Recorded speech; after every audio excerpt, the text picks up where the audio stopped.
Well, hello, yall-itics listeners and viewers as well. Hope that you made it through Thanksgiving without anybody ruining it at the table with political talk, and you're still friends with all the family members as we head into Christmas. Oh yeah, way to get into the positivity of the Thanksgiving holiday here, That Wheeler. was Yeah, totally that's hopeful. I was saying I hope that everything went great and that it's still going great. yeah. Wherever's the loss of hope in that? Well, I don't know. I was surprised at that open of all opens, but I shouldn't be surprised with you. I'll tell you what, don't be surprised because I've got more positivity coming your way right now. You want to hear it? Yeah, let me. I do want to hear it. What is it? I want to, as I get ready to crack one open here, and I'll Yeah, just go ahead and do that. I'm going to toast you today and thank yeah. you. I'm going to Four. thank you for not locking your desk drawer because that's where I got this beer today because I'm at the office. Yeah, clearly you are. So what are you drinking then? I have a lot of stuff in there. What are you drinking? You'll recognize it because it's from your desk. It's an Oak Cliff Lager. Yes, those are Uh, good. and I'm trying to keep my beer choice local. Of course, a Sure. Corona or a Dos Equis sounded good, but I'm preparing just in case those might get more expensive down the road. I'm preparing and trying to get a good local taste going. Well, in light of the topic of our podcast today, I'm having a an import. Ah, there you go. Do it Tecate. while you can. Do it while you Tecate. can. Do it while you can still afford these beers, because who knows what's going to happen. And it is hecho en Mexico, which Hecho, means hecho. hecho, The, not the first hecho. H isn't The pronounced. H is silent. It's like You're my Houston. translator, Wheeler. You're my It's translator. just It's like like Houston. The H Houston. is silent in Echo. Echo means made. And how do you pronounce the opposite of urban? The opposite of urban, rural. Rural. Rural. So You always yeah, crack you're me up when you smart do to that. do that. And so we are talking about tariffs today, specifically with regard to Mexico. I'm curious because Canada is included in this as well, and Yeah. and China was mentioned as well. Do you have Canadian beer and Chinese beer there in your house as well? Just at the ready. What's I like Ting Tao from China. What's the Okay. Canadian beer? What's the like the Budweiser of Canada? I was thinking Is it Foster's, but that's Molson? Molson. That's it. Yeah, Yeah.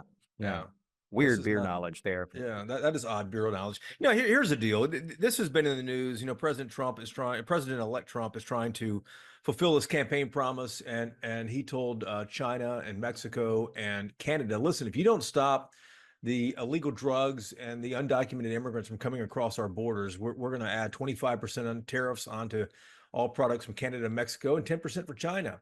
The question is that really going to happen on day one? Now, I think he's floating it here, 2 months before he takes office, month and a half before he takes office, as a trial balloon. I just can't see that this is going to happen. He's trying to exact some change out of our biggest trading partners, but I don't know if it's going to become a reality. I think that Prime Minister Trudeau in Canada, President Scheinbaum, the new president of Mexico, even despite the loud talk that both of them have had, saying clapping back and saying we'll do the same thing to you, the United States.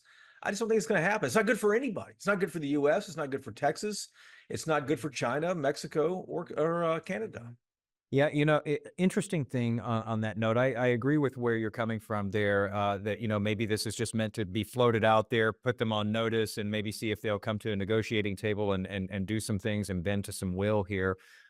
In particular, the president of Mexico, Scheinbaum, really came out forcefully after this was put out on social media by the president-elect, and she, sort of laid it out there and said, you do it, we do it, we'll do it right back to you, blah blah blah. And she actually said, we negotiate as equals. There is no subordination here because we are a great nation.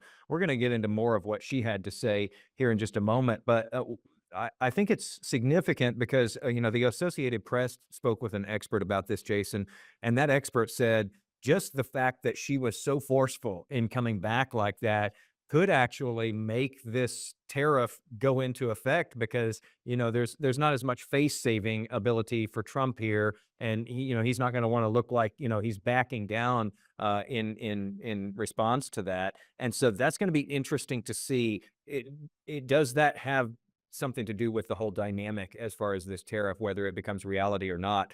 If it does become reality, there are people who think that it will be fairly temporary, just because it would be so damaging and to all economies involved, especially the longer it goes on. Yeah, and at the end of the day, this is going to cost a lot of money. I think that President-elect Trump floating this There are going to be diplomats working in the background to try to get this thing settled. There will be an announcement. Mark my words for the Mm. new year, Wheeler. There will be an Wow. announcement just before Donald Trump takes the oath of office that he Yeah. has gotten some concessions from Mexico that maybe they're going to add more soldiers to the border. He needs Yes. something like that, and the same with Canada. And Something's it going to could even be one happen. of those things where, like, you agree to add 2 more soldiers Yeah, to the border. Good, I can say you're adding more soldiers to the border, that's it. just in order to get out from under having to actually, go through with this. That's an interesting notion. Only time will tell on that, but if this happens, Sure. we knew exactly who to talk to about this. People have been talking about, oh, it could be dire, it could be hard, it could be tough.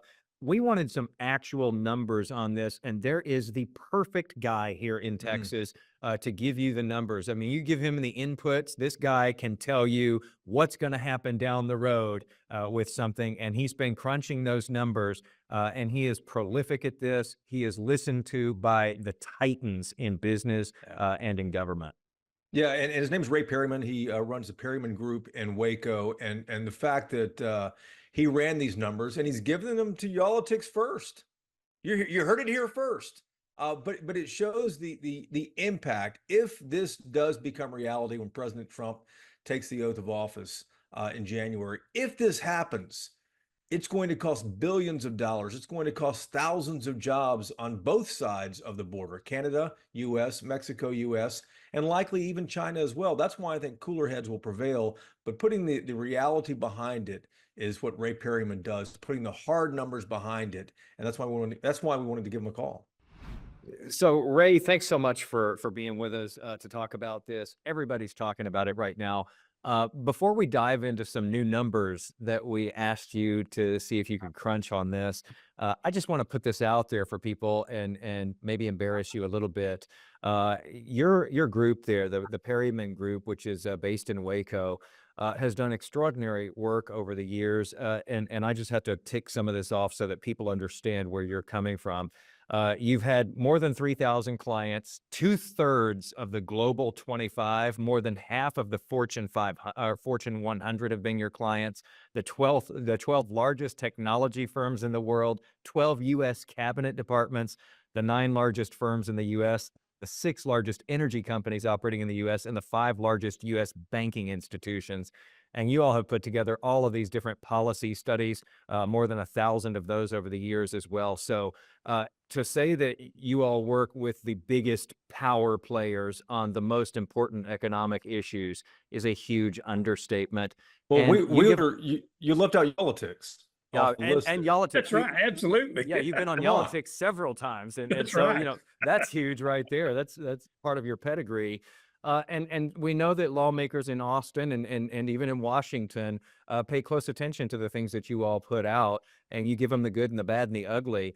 Where does this one hit as far as good, bad, or ugly when you start looking at these proposed Trump tariffs, particularly with regard to Mexico and its effect on Texas? Well, it's somewhere between bad and ugly, that's Mhm. for sure. Yeah, basically, I think there's been a lot of misunderstanding about this stuff. I mean, there's been things put out in the media that somehow the foreign countries are going to pay these tariffs and that sort of thing. That's not how it works. I mean, if you've ever gone to a foreign country and bought something, the merchant didn't pay any tariff and the government didn't pay any tariff. When you came back to the country and filled out your customs form and went through customs, you pay the tariff. And the same thing happens whether it's you bringing across some trinket from another country or whether it's a boatload of stuff arising from the port of into the port of Houston or a big load of a big truckload coming in across the bridge at Laredo. It doesn't matter. The tariff's paid here, and then how much of that gets passed to the consumer or the merchant depends on the relative importance of the good and supply and demand, old-fashioned supply and demand. But Right. one way or the other, it's entities in the United States that are making those payments. And Ray, a lot of people probably don't realize what all we get from Canada and Mexico, especially Mexico being our largest trading partner here in Texas. What kind of industries would be impacted? How much more would I be paying for things if I go to Best Buy or Amazon or Kroger? Well, we looked at this whole thing across the entire thing. If we truly put in 25% tariffs and we left them in place long enough to really have an impact, which I think is far-fetched because people will start seeing this happen very quickly, the overall inflation rate in the country would go up a little over 1%. Now, but what that means is if you stop and think about it, right now it's around 2.5%. If it went to 3.5%, that would start the Federal Reserve raising interest rates again. I mean, it starts a whole chain reaction of things that can happen. But yeah, we import a lot of things that are critical. I mean, some of the major things that I think would interest a lot of people is agricultural food products. We'd lose more than $20 billion there. The automobile industry, there's a lot of Ford, General Motors plants in Mexico. A lot of the parts for the ones manufactured here in the United States are made in Mexico. That's about $19 billion. Electronics. A lot of the things in all the devices we use all the time, $22 billion. A lot of our, we get some oil from those countries. They're our two largest countries we import oil from, but also other petroleum related products, another $18 billion. So a lot of things that we use every day. I mean, filling up our cars, driving our cars, owning our cars, eating, our phones, our devices, our televisions, all of those things come into play when you start talking about these countries, because it's a huge amount of economic activity. And Ray, what do you do about this? The automobile industry in particular has really thrived with this working relationship between the U.S. and Mexico. And a lot of times what you'll see is, a particular piece of a car or of a vehicle can go across that border several times, to have something added to it, sent back across, something else is added to it, sent back across again, and then back across again. How does that work if something keeps on coming back over multiple times like that? Well, the way it works, if you don't have some type of trade agreement in place, which we've been blessed to have with Mexico for a long time now, is every time it crosses the border, the extra value added, you layer another 25% tariff onto it. And that very quickly makes some of these things, really escalates the impact of this overall. It's not at all uncommon to see a major product like a car parts of it cross the border 6-7 times in the course of manufacturing. That's a pretty common thing. And you mentioned that trade agreement. We have the USMCA, the U.S.-Mexico-Canada agreement, which was the replacement for NAFTA. It kicked in 2020. And, think about your years there. That was during the Trump presidency. This was negotiated by his team. He hailed it as a historic win for American workers. What happens to the USMCA if we start levying tariffs of 25% on Mexico and Canada? It would seem, ABC News was saying that would threaten to just totally blow up that whole agreement. Well, absolutely, and I'm old enough and been around this long enough, as you pointed out. I've been around a while. That I was involved in both of those agreements and the analysis and putting together both of those agreements. And yeah, I mean, but right now we essentially have free trade back and forth. There's a few limited things in a few areas, but basically things go back and forth without any tariffs associated with them. If we put on 25% tariffs, that obviously blows that up. I think there's an almost 100% certainty we would see retaliation if we did that. In fact, President Sheinbaum pretty well said she will retaliate. I'd be surprised if Canada didn't retaliate if we start doing things like their lumber, their steel, a number of things that are very, very important to that economy. If we start slapping these tariffs on there, and of course that affects home building prices and all sorts of things. But yeah, I mean, basically we don't have a free trade agreement if everything that crosses the border is subject to a 25% tariff on our end. That's not free trade. That's the exact opposite of free trade. So it has a whole lot of implications as you look forward. I mean, just looking at the numbers, we see it lowering the GDP by almost 1%, about $250 billion if this thing went in effect and stayed in effect, losing almost 2 million jobs in the country. I mean, it's a very major situation. Well, that's what I want to ask you next. Go through some of the numbers you ran here and released on Monday, because it's pretty significant if this happens, as you said. Oh, absolutely. Yeah. Basically what we found was about 58% of the impact comes from Mexico, about 42% from Canada in round numbers, because Mexico is now our largest trading partner over the past few years. That's a shift from what it's been in the past. And basically we found a loss in gross national product of about $250 billion a year. That's almost 1% of the total, about 0.95%. Job-wise, even a little bit more than that. Again, about 1.97 million jobs, almost 2 million jobs are lost. And I mentioned some of the numbers earlier with some of the major industries. The inflation going up. Texas alone, because we are disproportionately impacted by Mexico. We're by far the largest trading partner for Mexico, and a very significant one for Canada as well. Texas alone would lose about 370,000 jobs if something like this came into place and stayed in place. I mean, all this assumes that it would stay in place. As a practical matter, I think once you put something like this in and people realize what's happening, they would probably back off and figure out some way to declare victory and move on, so to speak. But yeah, it has the potential to have profound impacts. We're looking at about a $47 billion loss in gross product in Texas. I mean, and that's without considering the implications of what if there's, what if they respond back and put tariffs on us? That just escalates this.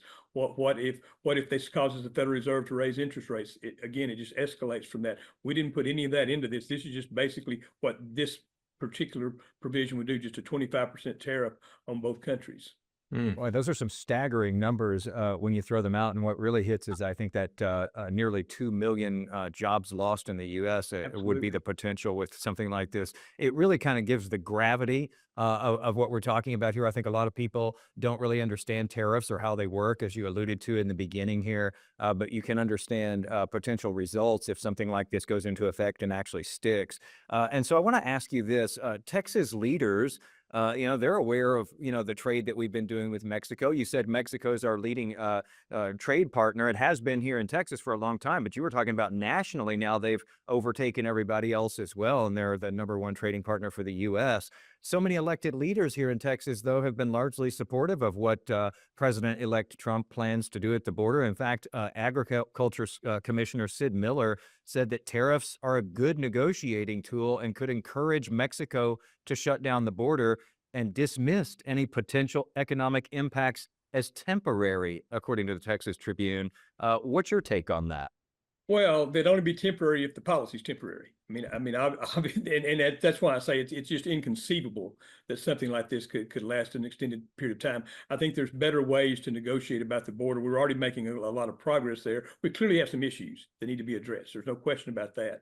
I don't think anyone questions that. A lot of progress has been made in the past 6 months or so. I think that there's other things that can be done. You have new leadership in Mexico that I think is willing to work on those issues with the United States. Canada, the Prime Minister's already indicated he's willing to work on those types of issues. I mean, I think that there's things that they're not. I'm not saying there's not issues that need to be addressed. I'm saying of all the ways you could pick to address them, this is about the worst we could see, because tariff impacts are very significant. I mean, just when we had the situation of 2 or 3 years ago, when we were stopping the trucks at the border and just for extra inspections and that sort of thing, just doing that alone, which is a fairly minor policy compared to something like this, was costing the economy about $1 billion a day. Yeah, that was the last time we spoke with you, I believe, and that was Governor Abbott's doing down there. At the end of the day, though, Ray, you've been around politics long enough to realize kind of what the reality is here. What does your gut tell you on this? Is this really going to happen, or is this the president-elect kind of floating a trial balloon, saying, "Listen, I'm going to do this," and he's trying to exact some change, or at least some concessions from Mexico and maybe Canada as well? Is this really going to happen, or is this just posturing by the new president? Well, I think, as I said, if it does happen, I can't imagine it would last very long. I think it would be a very temporary sort of thing. Might be done as a symbolic thing for a short period of time, but given the economic consequences, I don't think it would persist. And I don't think the president would want to. I mean, no one wants to preside over the loss of a lot of jobs, the increases in inflation, that sort of thing. No president wants to do that. We've seen in the past, during the previous administration with President Trump, when he would have a policy and things would start going the wrong way, he would try to shift the policy as is natural, a natural thing to do. So I think that anything like this that would be this catastrophic, for that very reason alone, is not something that's likely to be sustainable. So I think you may see it put in effect. There's been a lot of discussion about signing it on day one, that sort of thing. You may see something like that happen, but implementing something like this and persisting with it would cause so much harm. I can't imagine that it would be sustained. Ray, we talked to you in the first Trump administration about the possibility of tariffs with Mexico, and those amounts that were being thrown out were much lower back then Right. than what we're talking about this time around. ABC News was speaking with a trade and economics professor at Texas A&M who said that, if you're on the football field and you call the same play twice, it's not going to be as effective the second time, basically saying that, a lot of these countries are going to go, yeah, we know how to deal with this time. And you referred to this new president in Mexico, Claudia Sheinbaum, and boy, she came out with this blistering response, as far as, when you compare it to other world leaders and how they've dealt with the former president, the president-elect Trump. She came out with a blistering response and basically said, we'll match you tariff for tariff until we, really cut into each other's economies here. This isn't the best way to go. And we've actually been doing a lot to stop, illegal immigration into your country and to stop drugs flowing into your country. But you haven't been doing enough to stop guns flowing into our country. And, Right. that's all because of your drug problem there in the US. I mean, it just blistering. And I'm just curious, as someone who's worked on NAFTA and USMCA and dealt with, trade and representatives for so long and big time leaders. Were you shocked by the tone of what she came back with? Well, I wasn't shocked. I mean, she is a person who's quite knowledgeable in some of these areas and is well educated in some of these areas. And obviously, a new person always wants to establish themselves, and you're starting to establish a balance of power between the two countries. So I wasn't shocked by the response. Again, on her side, it would be very difficult to implement this as well. I mean, it would be a catastrophic sort of thing. But from the standpoint of the posturing and that sort of thing, these things, as you know, I try to stay out of the politics. I don't do a very good job, but I try to stay out of the politics. But the posturing and that sort of thing doesn't surprise me too much. And as long as it's just posturing, that's fine. But we have some very real problems, and you just named some of them. We have some very real problems at the border that we desperately need to deal with.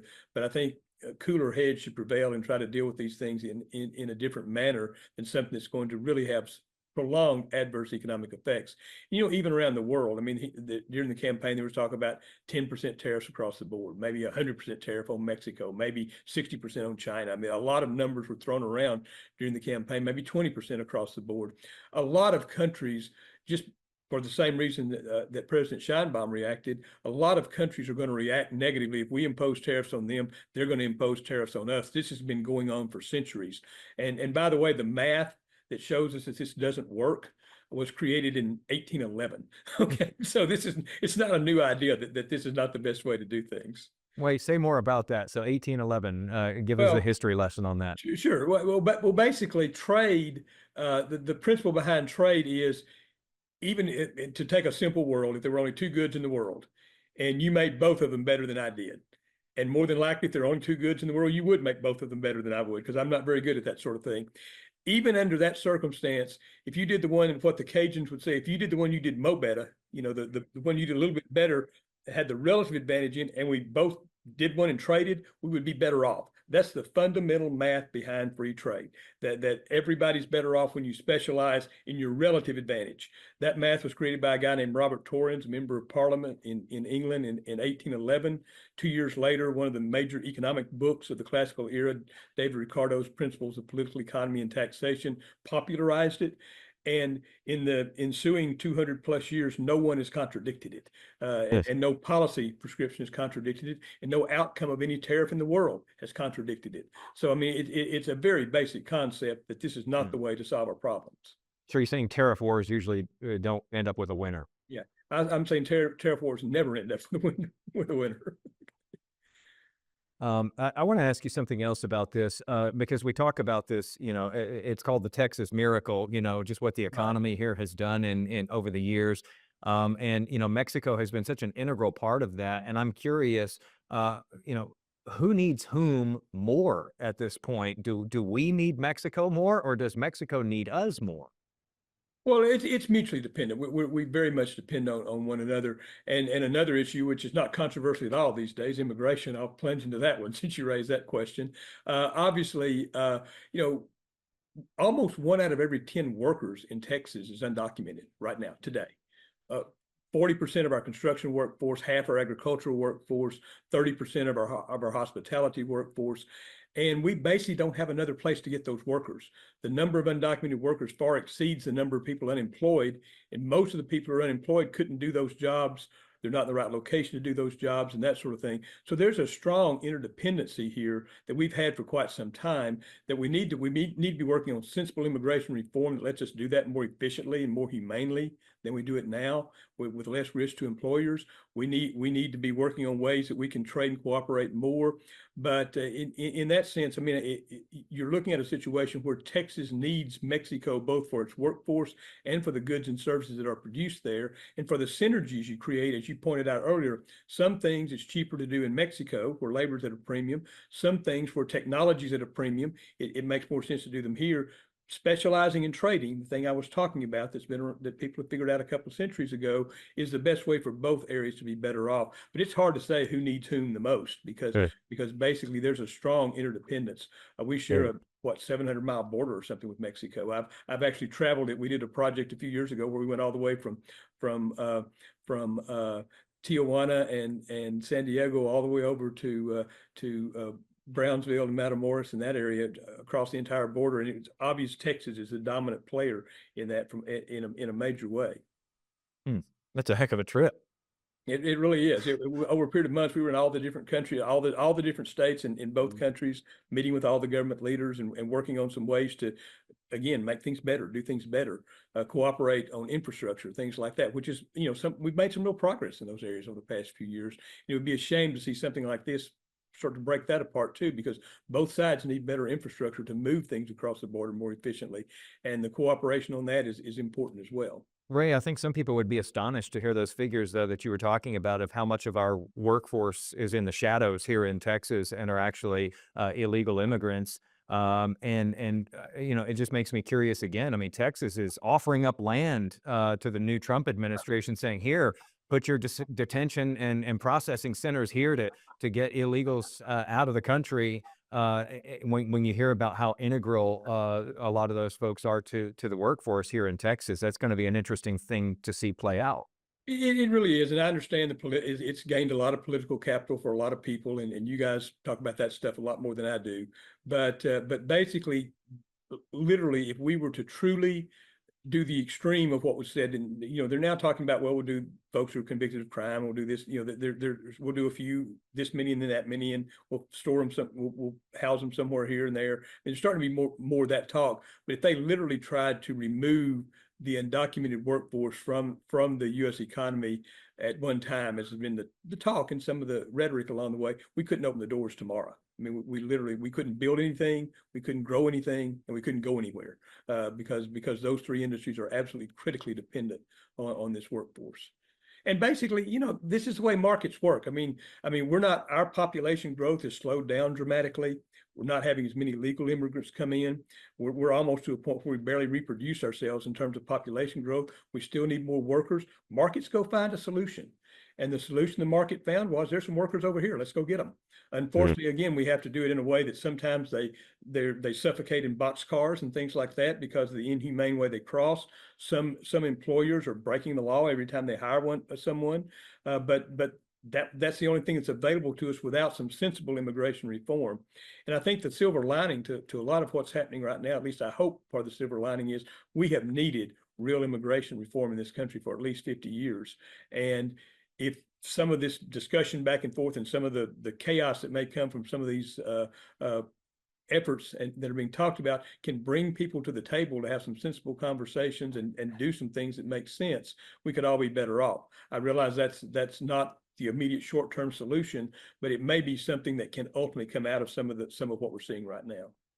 Ray, the last thing I have for you is, this has been a topic of discussion since the president-elect, put out this notice several days ago. What has the talk been like in your community? I mean, you've got pretty elite economists, I'm sure, that you speak to, and you speak with business people. What sort of things have you heard just in the rumblings since this came out? Well, generally speaking, the business community, the construction industry is apoplectic. I can tell you that, because the agricultural industry is apoplectic because, and I've talked to a number of folks in those areas because they recognize the situation and their dependence on these workforces. As far as economists go, the old joke, you could put us all in the end, we'd never reach a conclusion, and we'd point in every direction. But basically, I would say 90 to 95% of economists recognize that free trade is good, and those who don't miss that day of class because we were all taught it. I happen to be in a realm of it where I do a lot more technical, sophisticated modeling of it, and I do a lot more interaction with business and government about these kinds of things maybe than some do. But generally speaking, I think in that community, there's a general recognition that, number one, these policies are not workable, and number two, that it's highly unlikely they're going to be implemented and sustained. They may be implemented temporarily, but they're not going to be sustained, because if you did, you get the very numbers that you and I just talked about. Ray Perryman, the economist extraordinaire, who founded and heads up the Perryman Group in Waco. Fascinating stuff. We may have to get you back on the line here in a couple of months and discuss how things are going. I always enjoy being with you guys. Really, really appreciate it. Thank you. You bet. Thank you.